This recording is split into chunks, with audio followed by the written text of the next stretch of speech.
I'm Heidi Thompson, 29, a high school science teacher in Fort Wayne, Indiana. Mid-lesson, my vision blurred and I collapsed, my chalk snapping to the floor. A colleague rushed me to the hospital where doctors hooked me up to IVs, their faces grim. They called my parents and my brothers, no one came. 2 days later, weak in my hospital bed, I grabbed my phone. A Twitter X notification burned my screen. My older brother, a failing YouTuber, had tagged me in a family photo. They were at a barbecue, my dad grilling my mom, laughing, my younger brother chewing ribs, captioned, "A peaceful day, no drama." The image pierced deeper than the IV in my arm. I was here ignored while they played the perfect family. Then my phone buzzed. 63 missed calls. A text from my mom appeared. "We need your signature. Answer now." "No. Are you okay?" No concern. Just cold urgency. My heart pounded, not from pain but from something sharper, betrayal clicking into focus. Why my signature? What were they hiding? I gripped the phone silent, my mind racing. Their absence wasn't neglect. It was deliberate. I didn't cry. I didn't call back. Instead, I stared at that text, the words searing a truth I had dodged for years. Something had to break, and it wouldn't be me. Ever been left in the dust by the people you trusted most? Drop your story in the comments or share where you were when it hit you. What happened next? Let's talk. Teaching high school science in Fort Wayne, Indiana was my life, but it came with a price I never questioned. My days blurred into lesson plans, grading papers, and late-night emails to parents, all while carrying a weight heavier than any textbook. My family leaned on me not with gratitude, but with expectation, and I let them, thinking loyalty could hold us together. My father, Vernon Thompson, had a habit that drained more than his pride. He'd slip away to local casinos, betting on slots and poker, each loss followed by a promise. "This is the last one, Heidi." I believed him once, twice, then lost count, wiring him hundreds, then thousands to cover his debts. My mother, Marcia Thompson, played her part, smoothing over his failures with a smile. "He's just stressed," she'd say, her voice soft but firm, as if I were the one misunderstanding. I paid for her car repairs, her groceries, her emergencies, never asking why she couldn't manage. My older brother, Lance Thompson, had bigger dreams but smaller plans. He poured my money into his YouTube channel, filming travel vlogs to empty audiences, swearing each video would go viral. Just one more camera, he'd beg, and I'd send $2,000, watching his subscriber count stall at 300. My younger brother, Jonah Thompson, was different, sharp, charming, the college star I bragged about. But his tuition bills landed in my inbox, not his. "You're my hero," he'd text, and I'd transfer the funds, ignoring the sting of his silence afterward. They called themselves the Perfect Thompsons online, but I saw the cracks. Aunt Vivian Harper, my mother's sharp-tongued sister, saw them too. Years ago, over coffee, she'd warned me, "They'll bleed you dry, Heidi." Her words cut, but I brushed them off, convinced my sacrifices would prove her wrong. I was wrong. The pressure built like a storm. Last month, Lance called, voice cracking, needing rent money to avoid eviction. I sent it, skipping my own utility bill. The next day, I missed a grading deadline, too tired to focus after wiring him the cash. My principal, a stern woman with no patience for excuses, handed me a warning slip. "Get it together, Heidi," she said. I nodded, my head throbbing, but the weight didn't lift. Wendy Larson, my best friend and fellow teacher, noticed. She'd catch me rubbing my temples between classes, her brow furrowing. "You're killing yourself," she said once, offering to buy me lunch to talk. I waved her off, claiming I was fine, but my vision blurred that night, stars dancing in my eyes. I kept going, telling myself it was temporary, that my family needed me more than I needed rest. But it wasn't temporary. The headaches grew sharper. My hands shook grading papers, and sleep became a stranger. I'd lie awake calculating how much I'd sent: 500 to Vernon, 2,000 to Lance, 3,000 for Jonah's semester. My bank account dwindled, but their demands didn't. Marcia's texts were the worst. "We're counting on you. No thanks. No questions about me. Just expectation." I thought I could fix them, that my effort would make us whole. But effort doesn't fill empty promises. Vernon's bets never won. Lance's videos never took off. Jonah's gratitude never lasted. Aunt Vivian's warning echoed louder each day, but I clung to hope, wiring one last payment to Marcia for groceries. My body, though, had other plans. It was screaming what I wouldn't say enough. The day I collapsed, I'd been up since dawn, grading tests and answering Lance's texts about one more loan. My head pounded, my legs buckled, and the classroom floor rushed up to meet me. I'd given everything money, time, health, and they took it without a glance. As I lay there, chalk dust on my hands, I didn't know I'd hit my limit, but I had. I woke to the hum of machines, my body heavy, tubes snaking from my arm. The hospital room in Fort Wayne was stark, its walls closing in. A doctor, her voice clipped, explained my collapse was a health scare triggered by chronic stress. "Rest or it'll get worse," she warned, handing me a pamphlet on burnout. I nodded, but my mind snagged on a sharper pain. No one had come. Nurses told me they'd left voicemails for my family, my parents, my brothers. Silence answered. Propped against pillows, I opened Twitter, Shocks or X, my fingers trembling. I found Lance's post, the one that had cut me days ago, but something new stopped me cold. I'd left a comment from my hospital bed. "I'm in the hospital." It was gone. My mom had deleted it, erasing my cry for help. The barbecue photo, my dad at the grill.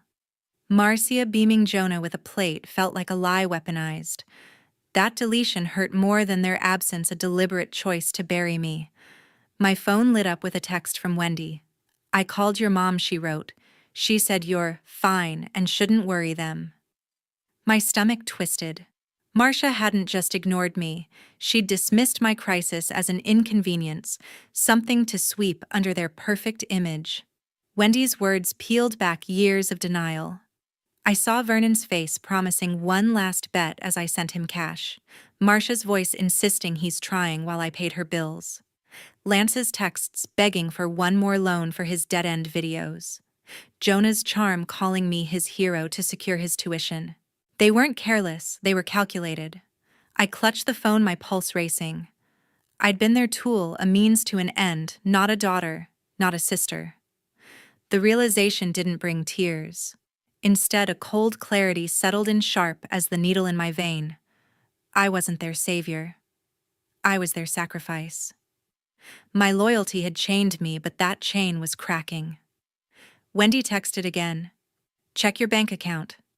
Something's off." Her words landed like a spark. My bank account, I'd never questioned it, blindly trusting Marcia's.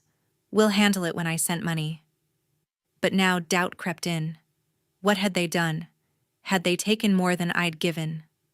My hands shook, not from weakness, but from a rising anger I'd buried too long.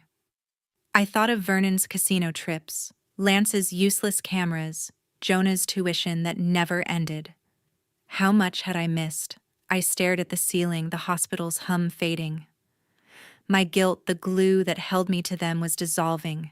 I saw their excuses for what they were, lies to keep me tethered.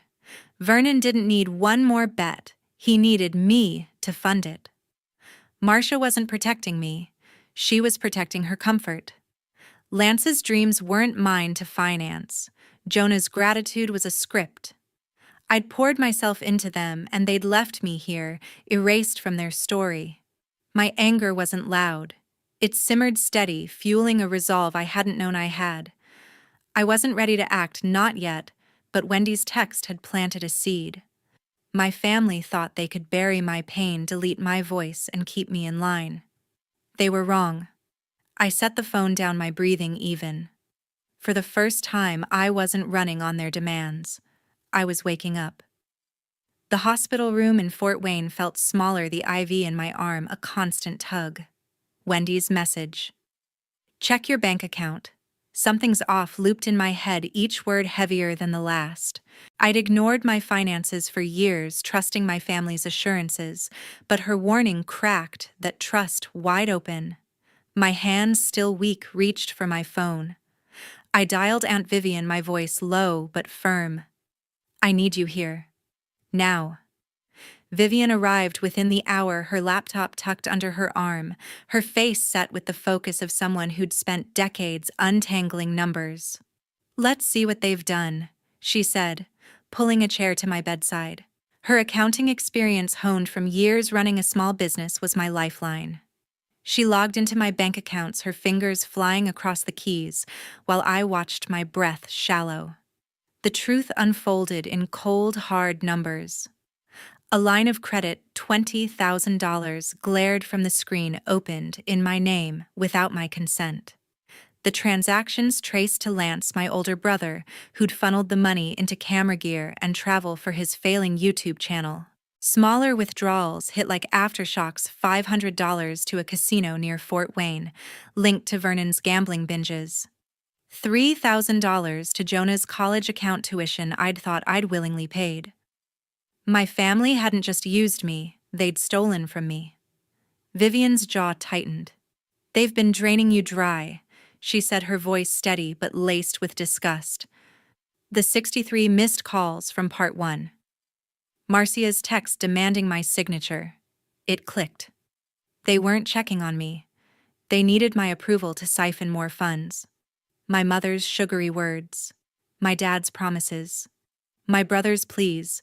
They were a coordinated grab for my money disguised as family love.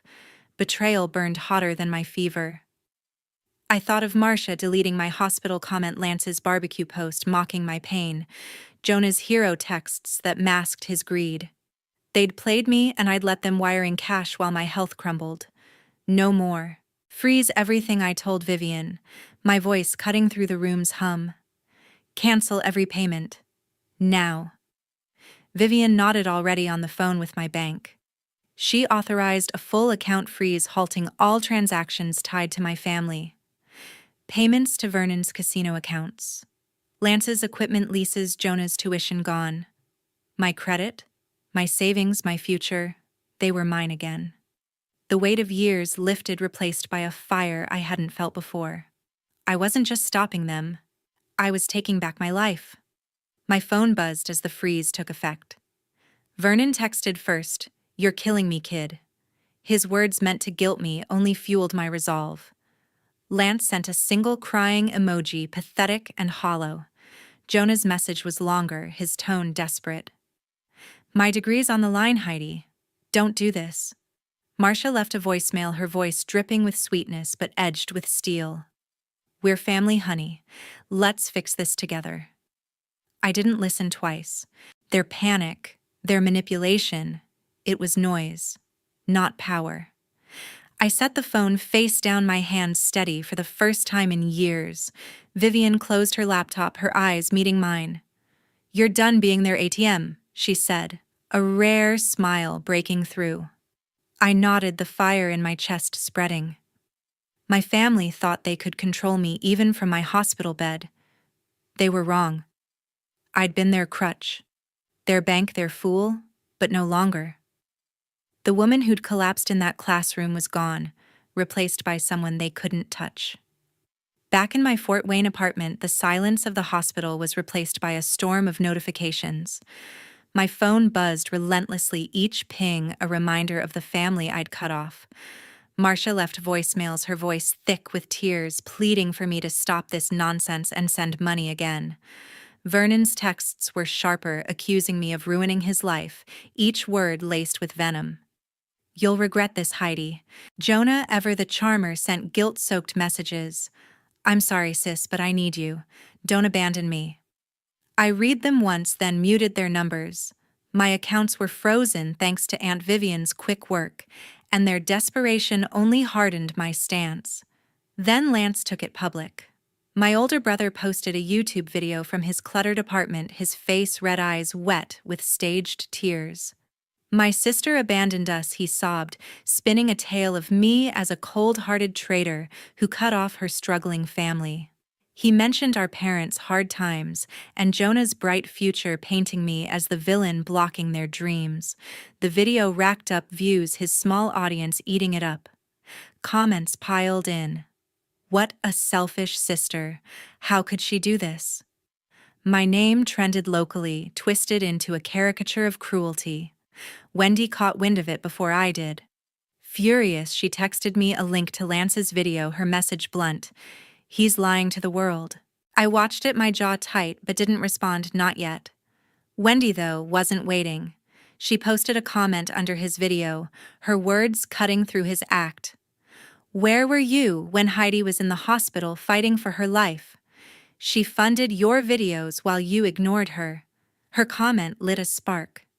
Viewers paused, questioned, then dug deeper. The internet did the rest. Someone unearthed Lance's old vlogs clips where he bragged about his generous sister bankrolling his trips to Chicago and Nashville. Another found a tweet where he boasted about new camera gear, time-stamped the day I'd wired him $2,000. The hypocrisy was glaring. Comments turned on him. You used her money and ditched her fake tears, bro. The hashtag #Justice for Heidi emerged on Twitter, #X, first a whisper, then a roar, as strangers pieced together my story from Wendy's clue. By nightfall, the hashtag was trending in Fort Wayne. Local bloggers shared screenshots of Lance's vlogs exposing his lies. A craft brewery, his only sponsor, dropped him their statement crisp. We don't align with dishonesty. His subscriber count plummeted, each lost follower a crack in his facade. His channel, his lifeline, was bleeding out. I scrolled through the hashtag, seeing strangers defend me, their outrage mirroring mine. My family's perfect image was unraveling thread by thread. Marcia tried to counter it, posting a vague tweet. Family is forever, no matter the lies. It backfired. Users swarmed her, linking to Lance's vlogs, demanding answers. Vernon stayed silent, his threats confined to my inbox. Jonah, desperate, texted again. I didn't mean it. Heidi, help me. I'm broke. His words echoed his old tricks, the hero script I'd once fallen for. I didn't reply. Their pleas, their anger, their lies, they no longer held me. I sat on my couch, phone in hand, watching the chaos unfold. Lance's video, meant to bury me, had turned against him. Wendy's comment, a single truth, had flipped the narrative. The public's shift wasn't just noise, it was justice, raw and unfiltered. My family had built their lives on my sacrifices, then painted me as the problem when I stopped. Now the world saw them for what they were. My resolve grew, not from spite, but from clarity. I wasn't the villain they'd crafted. I was done carrying their weight, done letting their lies define me. The hashtag kept trending, each post a reminder that I wasn't alone. Strangers moved by my story were holding my family accountable. Lance's channel was crumbling. Marcia's tweet was mocked. Jonah's pleas went unanswered. Their perfect mask was gone, and I felt no guilt, only strength. The subject line was blunt. You owe us. Vernon's email, sent from his old Hotmail account, hit my inbox like a punch. He claimed I was withholding family assets by freezing my accounts, threatening to sue for what he called his rightful share. His words were formal, almost rehearsed, but the venom was clear. You can't walk away, Heidi. We'll take this to court. I stared at the screen in my Fort Wayne apartment, my pulse steady. His threat didn't scare me, it exposed his desperation. I forwarded the email to Aunt Vivian. Her response was immediate. He's bluffing, but let's dig. She connected me with her lawyer, a no-nonsense woman named Karen who'd helped freeze my accounts. Karen's team combed through my financial records, and what they found was worse than Vernon's threats. My father had forged my signature to withdraw $10,000 from my pension account, siphoning the funds to cover gambling debts at a casino outside Fort Wayne. The paperwork, dated months ago, bore my name in his shaky scrawl. I hadn't noticed, too busy bailing him out. Karen moved fast. She drafted a cease and desist letter nullifying Vernon's claim to any assets. The letter also flagged his pension fraud to his creditors who were already circling him for unpaid loans. His legal threat collapsed before it could start his own deceit, his undoing. I felt no shock, only a grim satisfaction. My dad had crossed a line, and now he'd face the consequences. Meanwhile, Lance tried to claw back his image. He uploaded another YouTube video, this one a rambling plea for sympathy filmed in his dim apartment. "I'm not a bad guy," he insisted, blaming me for his channel's decline. "Heidi's lies are tearing us apart."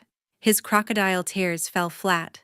The cause Justice for Heidi hashtag still trending on Twitter RX drowned him out. Viewers flooded his comments with screenshots of his old vlogs exposing his boasts about my money.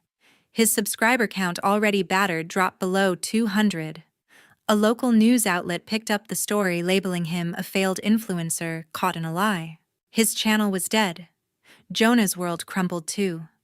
Unable to pay dorm fees after I cut him off, he was evicted from his college housing in Indianapolis, a 2-hour drive from Fort Wayne. He texted me, his tone frantic. "I'm sleeping in my car. Heidi, fix this." His words, once laced with charm, now rang hollow. I didn't respond. His bright future had been built on my sacrifices, and without me, it was unraveling. Marcia made a final play to salvage their reputation. She posted a tweet from her rarely used Twitter EX account, "We love our daughter no matter what." The words were meant to sound noble, but they landed like a bad script. The Farn Justice for Heidi crowd pounced, reposting Lance's vlogs and my hospital comment she'd deleted. "Love you, ignored her health scare," one user wrote. Others reported her for harassment, citing her role in burying my truth. Twitter AUX suspended her account hours later, her attempt at damage control backfiring spectacularly. The Thompsons' facade shattered. Vernon's creditors hounded him, his fraud now public. Lance's channel was a ghost town, his sponsorships gone. Jonah's college dreams stalled, his charm useless without my cash. Marcia's social media presence, her last shield, was erased. Their perfect image, carefully curated for years, lay in ruins. Fort Wayne's gossip mill churned, neighbors whispering about their downfall. They'd built their lives on my trust, then burned it to the ground. I sat at my kitchen table, scrolling through the hashtag's latest posts. Strangers shared stories of betrayal, their words echoing my own. I didn't feel pity for my family, not for Vernon's debts. Lance's failure, Jonah's eviction, or Marcia's humiliation. Their ruin was self-inflicted, each choice a brick in their own collapse. My relief was quiet but deep. I'd carried their weight for years, but now I was free of it. Karen called, her voice calm. "Vernon's done. His creditors are closing in, and the pension fraud could mean jail time." I nodded the phone to my ear. My father's threats, my mother's lies, my brother's schemes, they'd all led here. The Farn Justice for Heidi hashtag wasn't just a trend, it was a mirror reflecting their truth to the world. I set my phone down, my hands steady. Their story was over. Mine was just beginning. The air in my Fort Wayne apartment was heavy, thick with memories I wanted to leave behind. Vernon's threats, Marcia's lies, Lance's videos, Jonah's pleas, they echoed in every corner, a past I couldn't escape. Aunt Vivian sat across from me, her voice calm but firm. "It's time to cut them off for good," she said, sliding a legal letter across the table. Drafted by her lawyer, it barred my family from contacting me, a final wall between us. I stared at the page, my pen hovering. Signing it meant severing them completely, my dad, my mom, my brothers. A flicker of guilt stirred. What if people judged me, called me heartless for abandoning them?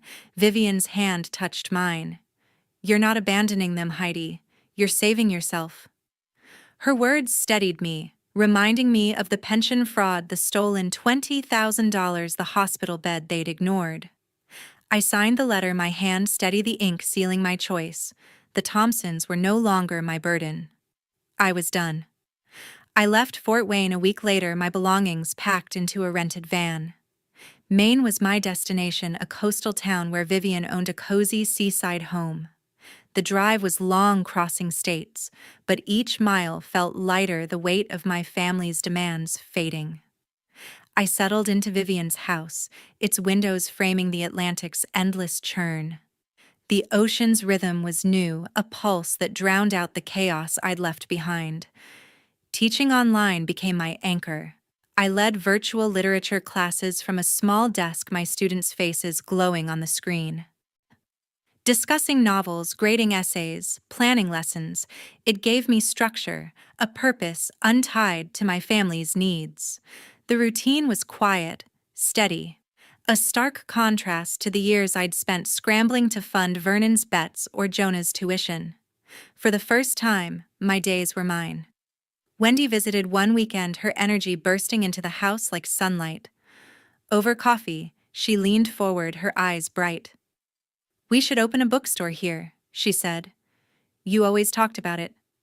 Heidi, a little shop, books everywhere, your dream." I froze, the idea stirring something I'd buried long ago. A bookstore had been my fantasy, shelved to pay Lance's loans or Marcia's bills. Now, with my accounts free and my family gone, it felt possible, but daunting. That flicker of guilt returned. Was I betraying them by building something new? I pushed it down. Wendy's grin was infectious, her belief in me unwavering. We spent hours sketching plans. A small shop, maybe near the harbor, with shelves of novels and a corner for local poets.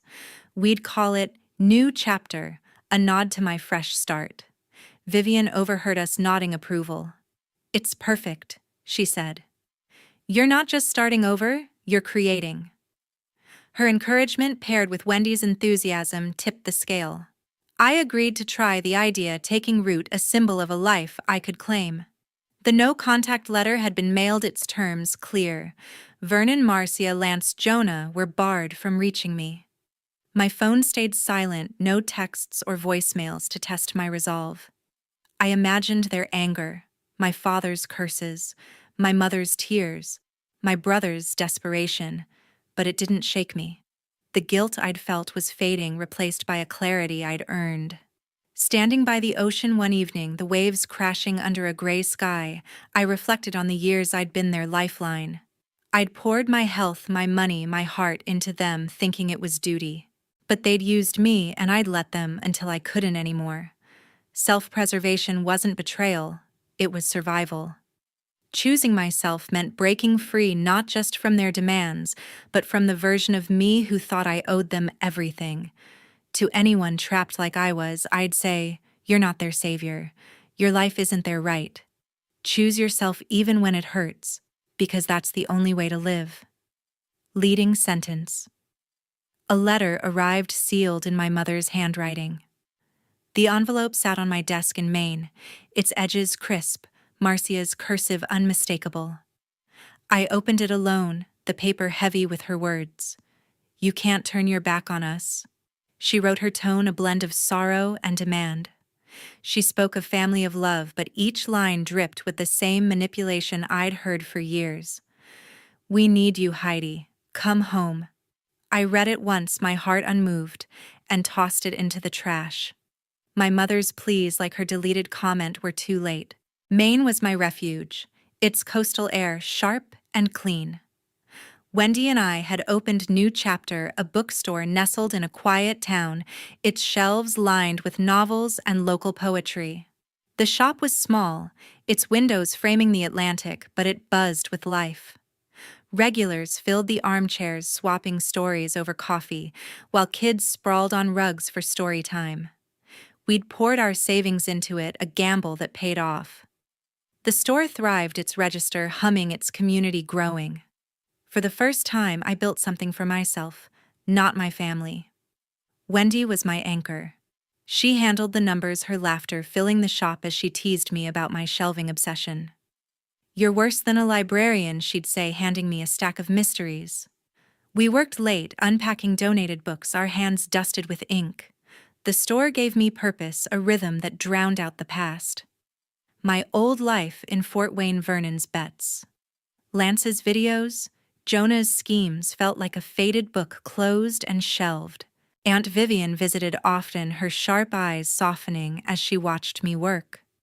Over tea one evening, she set her cup down and said, "You broke their cycle, Heidi. I'm proud."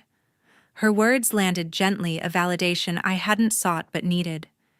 She'd seen my family's grip on me, warned me years ago, and now saw my freedom. I smiled, the weight of her praise settling in. The Thompsons' collapse. Marcia's lies. Vernon's fraud. My brother's failures was theirs, not mine. The internet hadn't forgotten. Strangers still posted about the harm justice for Heidi, their tweets a distant echo of the drama that had fueled my fight. Some shared screenshots of Lance's dead channel, others speculated about Vernon's debts. I scrolled past them, uninterested. The hashtag had served its purpose, exposing my family's truth, but it wasn't my story anymore. My life was here in the creak of the shop's floorboards, the chatter of readers, the salt air through the open door. One afternoon, as I shelved a box of donated classics, a breeze swept through the shop carrying the faint scent of ink and salt. It stirred the pages, rustling like a whisper, and I paused my hand on a worn copy of Jane Eyre. The ocean stretched beyond the window, its waves steady, endless. That breeze felt like a promise, quiet but sure of beginnings, untainted by my past. I wasn't just free from my family, I was free from their hold on my heart. Looking back, I saw the cost of my loyalty, the years I'd given to people who took without giving. Letting go wasn't just leaving Fort Wayne or ignoring Marcia's letter. It was releasing the guilt, the need to fix them, the hope they'd change. Freedom came when I chose myself, when I built this shop, this life with Wendy by my side. To anyone watching my story, I'd say this: your heart doesn't owe anyone your ruin. Let go, not just of them, but of the chains they forged. The world is wider than their demands, and you deserve to claim it.